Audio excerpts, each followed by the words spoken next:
Hi hello ನಮಸ್ಕಾರ, ನಾನು ನಿಮ್ಮ ಶರಣ್ ಖನ್ನಾ. ಇವತ್ತಿನ ವಿಡಿಯೋ ಬೀದರ್ಗೆ ಹೋಗೋದಿದೆ ಶ್ರೀ ಮೈಲಾರ ಮಲ್ಲಣ್ಣ ದೇವಸ್ಥಾನಕ್ಕೆ.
ಕಲಬುರಗಿಯಿಂದ ಬೀದರ್ ಹೋಗುವಾಗ ಮರಗುತ್ತಿ ಸ್ಟೇಷನ್ ಹತ್ತಿರ ಒಂದು ಸುರಂಗ ಮಾರ್ಗವಿದೆ. ಟ್ರೈನ್ ಹೋಗುವಂತಹ ಸುರಂಗ ಮಾರ್ಗ ಹೇಗಿದೆ ಅಂತ ನಿಮಗೂ ಕೂಡ ತೋರಿಸ್ತೀನಿ, ಬನ್ನಿ ನಡೀರಿ ಒಳಗಡೆ ಹೋಗೋಣ. ಗುಹೆ ಒಳಗೆ ಟ್ರೈನು ಒಂದು 3 ಇಲ್ಲ ಅಂದರೆ 4 ನಿಮಿಷ ಹೋಗುತ್ತೆ.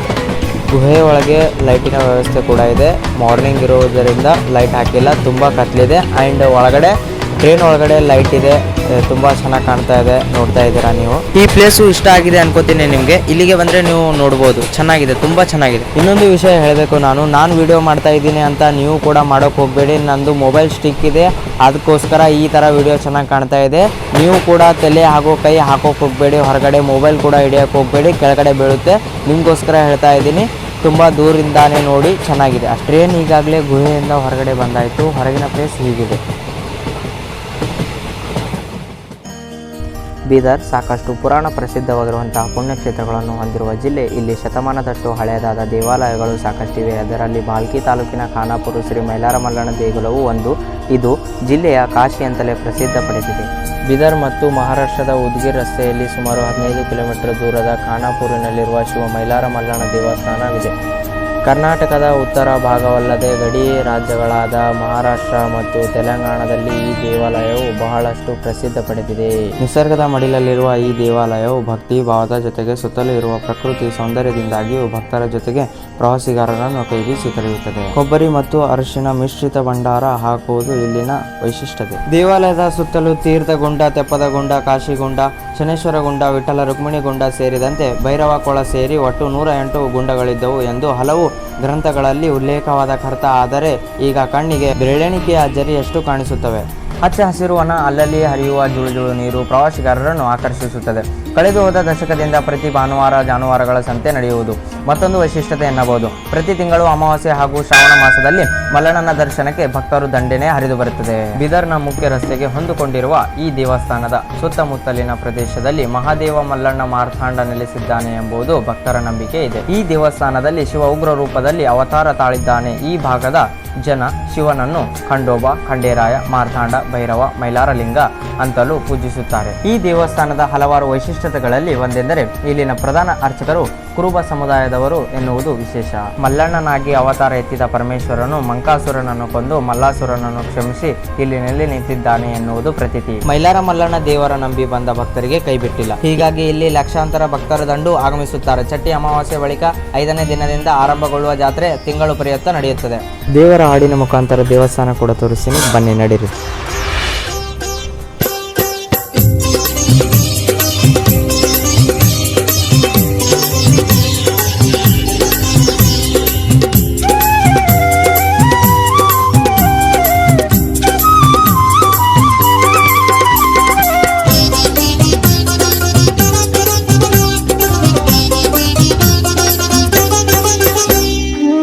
ಭಂಡಾರ ಚೆಲ್ಲುತ್ತಾ ಬಾತಮ್ಮ ಶಿವ ಮೈಲಾರಲಿಂಗನ ನೋಡಮ್ಮ.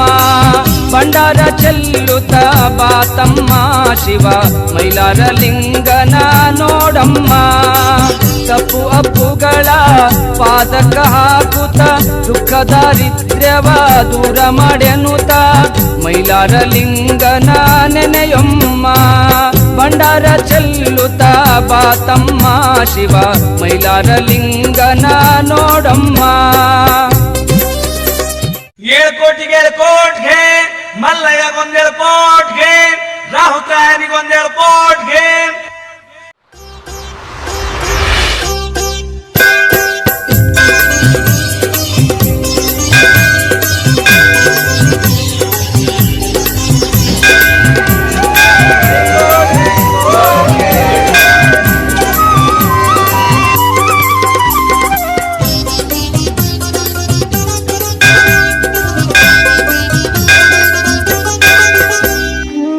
ಭಂಡಾರ ಚೆಲ್ಲುತ್ತಾ ಬಾತಮ್ಮ ಶಿವ ಮೈಲಾರಲಿಂಗನ ನೋಡಮ್ಮ. ಭಂಡಾರ ಚೆಲ್ಲುತ್ತಾ ಬಾತಮ್ಮ ಶಿವ ಮೈಲಾರಲಿಂಗನ ನೋಡಮ್ಮ. ತಪ್ಪು ಅಪ್ಪುಗಳ ಪಾದಕ ಹಾಕುತ್ತ ದುಃಖ ದಾರಿದ್ರ್ಯವ ದೂರ ಮಾಡ್ಯನುತ ಮೈಲಾರಲಿಂಗನ ನೆನೆಯೊಮ್ಮ. ಭಂಡಾರ ಚೆಲ್ಲುತ್ತಾ ಬಾತಮ್ಮ ಶಿವ ಮೈಲಾರಲಿಂಗನ ನೋಡಮ್ಮ. ಕೋಟಿಗೆ 7 ಕೋಟ್ಗೆ.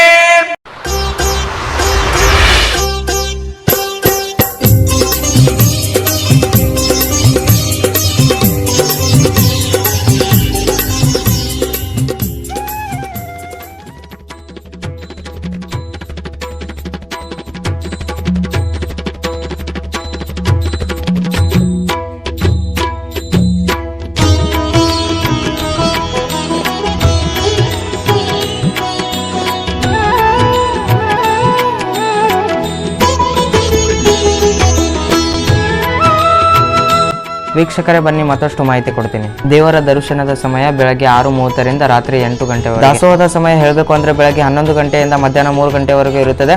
ಮತ್ತೆ ರಾತ್ರಿ ಆರತಿ ಆದ ನಂತರ 9ರಿಂದ 11 ಗಂಟೆವರೆಗೆ ಪ್ರಸಾದವಿರುತ್ತದೆ. 7 ಕೋಟ ಘೇ ಮಲ್ಹಾರಿ, 7 ಕೋಟ ಘೇ ಮಲ್ಹಾರಿ. ಆಲೋ ಶರಣ ತುಲಾಮಿ, ಆಲೋ ಶರಣ ತುಲಾಮಿ, ಮಝಲಾ ತೂ ತಾರಿ. ಓಂ ಜಯ ಜಯ ಜಯ ಮಲ್ಹಾರಿ. 7 ಕೋಟ ಘೇ ಮಲ್ಹಾರಿ, 7 ಕೋಟ ಘೇ ಮಲ್ಹಾರಿ. ಆಲೋ ಶರಣ ತುಲಾಮಿ, ಆಲೋ ಶರಣ ತುಲಾಮಿ, ಮಝಲಾ ತೂ ತಾರಿ. ಓಂ ಜಯ ಜಯ ಜಯ ಮಲ್ಹಾರಿ.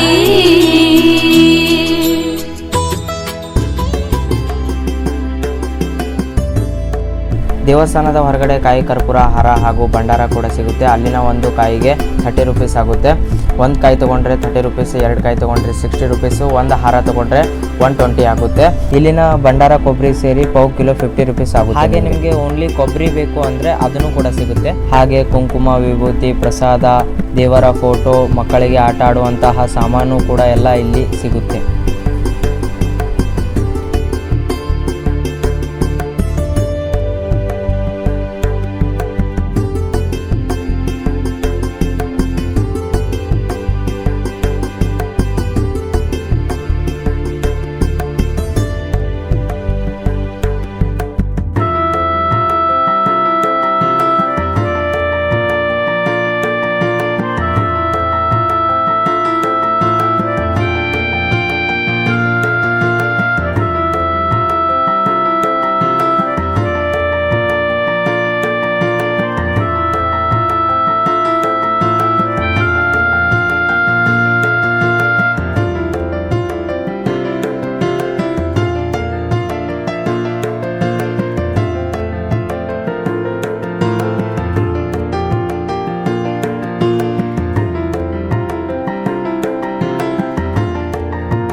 ನನಗೂ ಕೂಡ ಹಸಿವಾಗಿತ್ತು. ದೇವಸ್ಥಾನದ ಹೊರಗಡೆ ಗರಂ ದೋಸೆ ಹಾಕ್ತಾಯಿದ್ರು ಹಾಗೂ ಇಡ್ಲಿ ಕೂಡ ಇತ್ತು. ಅಲ್ಲಿನ ದೋಸೆ ಹಾಗೂ ಇಡ್ಲಿಯ ಟೇಸ್ಟ್ ಮಾಡಿ ನೋಡಿದೆ, ತುಂಬ ಚೆನ್ನಾಗಿತ್ತು. ನೀವು ಕೂಡ ಟೇಸ್ಟ್ ಮಾಡಿ ನೋಡಿ, ತುಂಬ ಚೆನ್ನಾಗಿದೆ. ಅಲ್ಲಿನ ಒಂದು ದೋಸೆ ರೇಟು 35 ರೂಪೀಸ್ ಆಗುತ್ತೆ. ಹಾಗೆ ಇಡ್ಲಿ ತೊಗೊಂಡ್ರೆ 35 ರೂಪೀಸ್ ಆಗುತ್ತೆ. ಒಂದು ಪ್ಲೇಟಿಗೆ 35 ರೂಪೀಸ್ ಏನಾದರೂ ತೊಗೊಳ್ಳಿ. ಇಡ್ಲಿ ಹಲ್ವತ್ತು ಪಿಟ್ ಸುಸ್ಲಾನು ಕೂಡ ಸಿಗುತ್ತೆ ಅಲ್ಲಿ. ಈ ವಿಡಿಯೋ ಇಷ್ಟ ಆಗಿದ್ರೆ ಲೈಕ್ ಮಾಡಿ, ಶೇರ್ ಮಾಡಿ, ಸಬ್ಸ್ಕ್ರೈಬ್ ಮಾಡಿ, ಹಾಗೆ ಕಮೆಂಟ್ ಕೂಡ ಮಾಡಿ.